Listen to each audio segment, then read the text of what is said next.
Right, so I'm back with another episode of Sci-Fi Mods. So mods have come to consoles. Well, to Xbox. If you're on PS4, they'll come someday. Now the mods are being hosted on Bethesda.net, and it is a bit more moderated than on the Nexus. No nudity, although I don't really feature tit mods here anyway, so that doesn't really matter for me. Currently there is a 2GB mod limit, they disabled achievements, but installing them is a piece of cake. And many of the mods I've featured in the previous episodes are being ported over. So that is pretty cool. This series will remain PC focused, but if a mod is also available on Xbox, I'll be sure to point it out. And I think from now on, at the end of each episode, I'll feature a Xbox mod or PS4 mod when they're finally released for PS4 someday. Although for this little console section, I do need them to also be available on PC, otherwise I can't really showcase them. Anyways, that was it for the Fallout 4 updates. I still haven't got around to dealing with this code business. I'm forming a plan, but I'm also lazy, so I deal with it one day.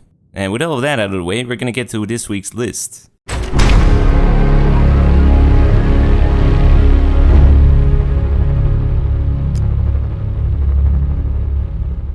Coming in at number 5, it's Automatron Mini Liberty Prime. So this mod allows you to craft a miniature version of Liberty Prime at a robot workbench. Who would have guessed with that name? You simply craft a new Automatron and the Liberty Prime armor will be under the Armor tab. On the arms you can choose for Communist Destroy Fists or Communism Slay Nukes, or one of each. The nuke arms allow your miniature Democracy Deliverer to hand-deliver nukes to your enemies, and the Iron Fist of Freedom allow your miniature Liberty Prime to beat the freedom into your enemies. So to test out the full potential of my mini Liberty Prime, I decided to have him engage 50 commie Chinese ghouls, his specialty. So I thought he destroyed all of them in one hit. Turns out I was wrong. Then he went flying, and then well, this happened. But after that warm-up round, he fared a lot better, blowing up communists left, right, and center. His freedom fists are a bit on the slow side though, but also pretty powerful. And he definitely had determination, even in the face of death. But I decided I really had to test Mini Liberty Prime out, so what better way to test out a miniature version of Liberty Prime than to stack him up against his bigger brother? It was a very fierce fight. There were lasers, nukes, dead grass was being stomped on, but in the end, Mini Liberty Prime came out on top. Unbelievable. He's got more democracy tucked away in a smaller package, and democracy is non-negotiable, I've heard. He might come in useful for a certain plan I have. But yeah, if you're looking around for a new companion, this is definitely something to think about. Although he might accidentally blow you up as well, so you gotta watch out. So yeah, last week I found the perfect bunker to hide away from the Church of Adam. They didn't actually manage to find me, but the railroad did. First Tinker Tom showed up and tried to shoot up my cat. Now I dealt with him easily enough with his little gamma gun I found, but then the rest of the gang showed up and actually shot up my cat. And then they just left a bunch of weird symbols everywhere. So my bunker is just a fucking mess right now. Uninhabitable, so instead of buying another house, I thought I'd build my own house this week. Primarily because my funds have actually sort of run out after purchasing about 15 houses and that one blimp that one time. Anyways, I think it looks nice and airy. Also, I couldn't really afford a roof. But at least it's in a discreet location. Although we do need to liven this place up a bit with some shelves. That's a bit better. But we also need to fill these shelves, so we'll do that with do-it-yourself, clutter for shelves and bookcases. So this mod allows you to snap reels of clutter to your shelves. Simply place down a special DIY your shelf from the Shelves tab and snap your favorite clutter to it from the same tab. You can choose from books, towels, ammo, paint buckets, boxes of paper. I know that's very exciting, right? But also food, cleaning products, toys, and teddy bears. You can now really liven your house up without having to meticulously place down everything yourself. Now you can just use your shelf. It really brought my shack to life. It made it feel all cozy. It also made it look like I'm some kind of weird teddy bear collector. But yeah, I was really enjoying my shack. I even took in 2 little kitty cats to make it feel even more homely. But then out of freaking nowhere, an army of Tinker Toms showed up to try and shoot up my cats. Again. Now, I don't know how he managed to resurrect himself as well as clone himself after last time. But to defend my house, my cats, and my freedom, I need a gun. Something truly American. So what better than the M1 Garand? So this mod adds in the M1 Garand, supposedly. It's not actually an M1 Garand, more like an M1 M14 hybrid. It fires 308 and has a 20 round magazine, so it's decently powerful. Although there is no mods available for this gun.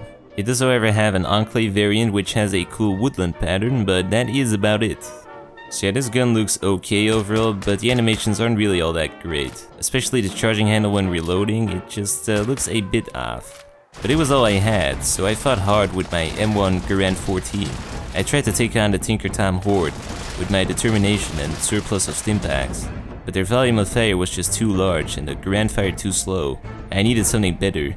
So what better than a Sten? Well, actually lots of things, but that's besides the point. Desperate times call for desperate measures.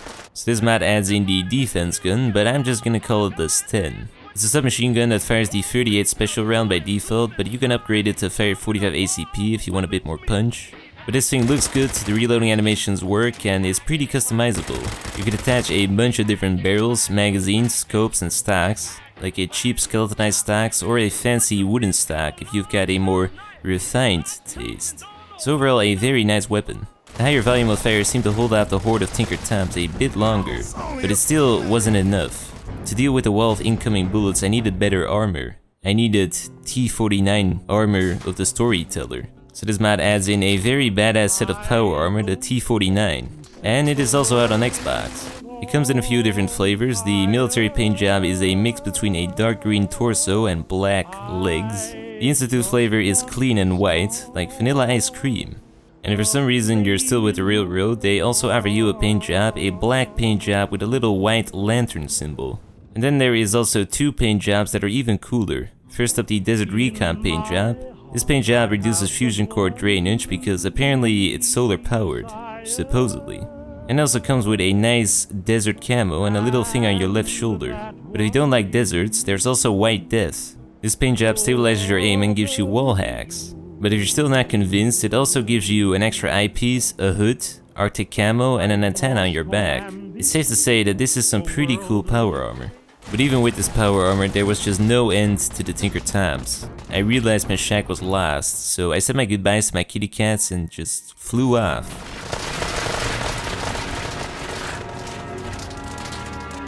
I don't know why the railroad just can't let me live peacefully with my cats, but I think I really gotta get around to dealing with this situation. Anyways, that was it for the top 5. This week we also got some bonus mods, as well as an Xbox mod. So first up, the Jackal. This mod adds in a very big and powerful pistol.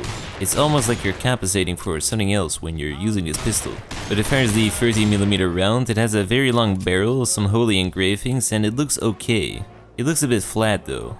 But if you are planning on going on a post-Armageddon holy crusade, then this is probably the gun to use. To get your hands on this thing, you'll first have to venture into the glowing sea, then run away from the Deathclaw and go into Virgil's cave. There you'll find it in a blue fridge, but apparently Virgil's robot is really attached to this thing, so he'll start shooting you up as soon as you take it, but that should be no problem. Then it's about time to deal with the Deathclaw out front, so when he's done pushing you back into the cave, you can start shooting him. But for Deathclaws we need some proper armor, so we'll use the T51 Nuka-Cola Promo Tour 77 Edition Dash Standalone. But yeah, what better way to fight communism than with pure capitalism? So this mod adds in a Nuka-Cola paint job to the T51 power armor. Good for fighting Deathclaws, and good enough for blending in with vending machines.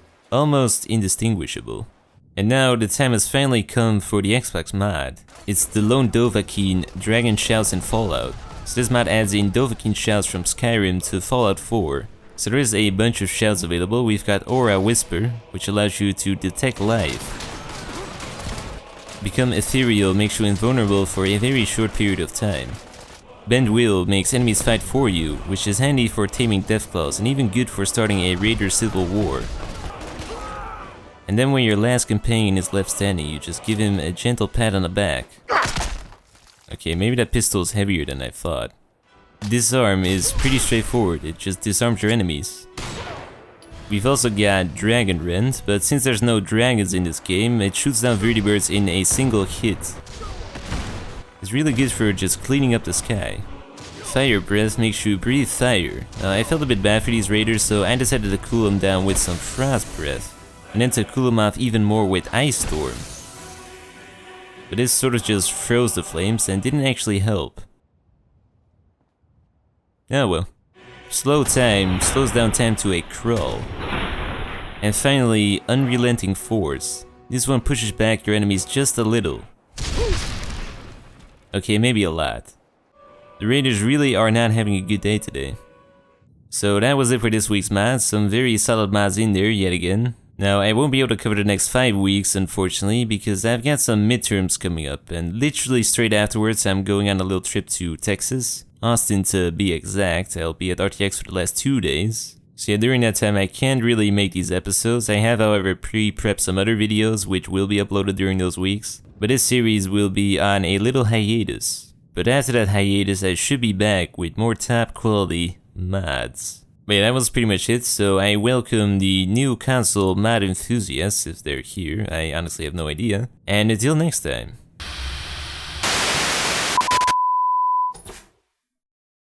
So yeah, honestly, I don't really have a lot to ramble on about here. I pretty much mentioned the up-to-date business in the outro. This is like the post-outro, I guess. Honestly, I don't have a name for this. But yeah, I suppose I could also make this the live update section, because I don't really vlog nor use Twitter, so this is literally my only way of communicating to you, which I still don't actually do. So I primarily just say a bunch of words and don't actually convey any information, see that's the trick there. But yeah, I've sort of been managing this WordPress website for this sports club I'm a part of, so that's been taking up like a slice of my time. Learning to use WordPress. It doesn't really help that I don't know any CSS, PHP, or HTML, but I can sort of interpret the code, so that's something. Anyways, that was truly it, so until next time. It will be a while, but I will be back. Unless my plane plummets into the Atlantic Ocean, then it will probably take a bit longer. But yeah.